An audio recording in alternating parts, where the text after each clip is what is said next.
Här har vi då den första bilden, Rolexen, som vi ska börja med. Och det jag börjar med här är att jag provar lite att kopiera de övre bandhornen neråt, men det funkar inte riktigt bra. Här är kronan som flyttas in. Och där provar jag om det går att kopiera den övre, men den ser lite för rolig ut. Så jag hoppar över det. Det är mycket sådär man provar och så. Där är en ny bild som vi tog in med sekundvisaren. Den syntes inte i första läget. Där provar jag lite olika varianter på de nedre bandhorn där. Och kommer fram till någon variant. Ljusar upp läderbandet längst ner. Får upp lite ljus där. Nu försöker jag och frilägga klockan. För att vi tog en separat bild på en annan bakgrund. Vi provade att sätta på en sån beige gel på blixten bakifrån.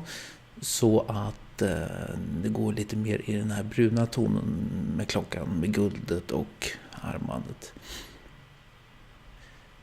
Där vänder jag upp och ner. Just det, jag försökte få snygga till lite där nere och korta ner armbandet där lite grann.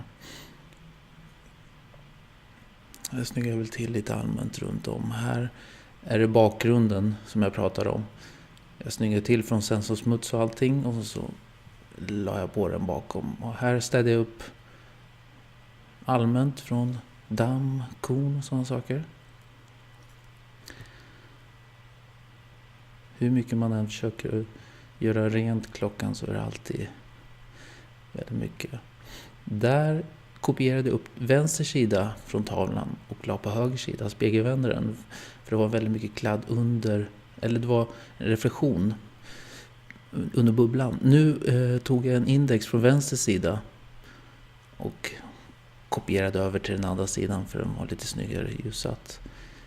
Och där kopierar jag även lite från vänster sida för att snygga till ovanför bubblan.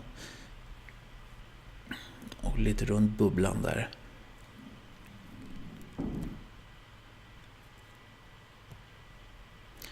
Förlängde ut bandet, läderbandet där. Det var en liten glipa. Här provar jag ville få lite mer symmetriskt med vänster sida ljussättningen så att jag kopierar det från vänster sida. Här tar jag höger bandhorn och flyttar över till vänster så jag kan lägga in den där lilla svarta skuggan längst ner som ser likadan ut.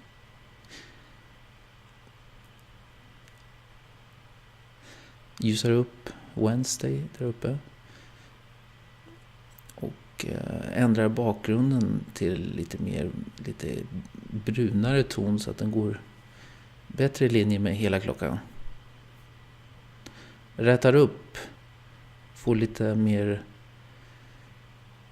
Där hade vi första kraschen på Photoshop. Så jag får göra om, rätta upp klockan. Och där hade vi en krasch till direkt på.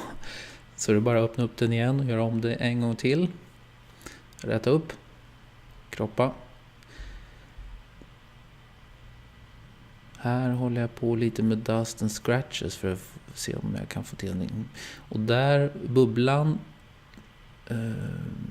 datumbubblan där, det blir lätt så med den här antireflexbehandlingen att det blir blått. Och jag tyckte det blev snyggare om jag la en liten beige ton där i överkant. Här städde jag väl allmänt damm runt om klockan. Här tar jag in, just det, vi hade en annan bild. Så jag fuskade lite och la in ett annat datum så man ser hela datumet för det var ju klippt. Och egentligen så är det lite fel vinkel för det där. Men jag tror inte någon tänker på det. Här mörkar jag ner lite allmänt och sista justeringar. Så, där har vi den.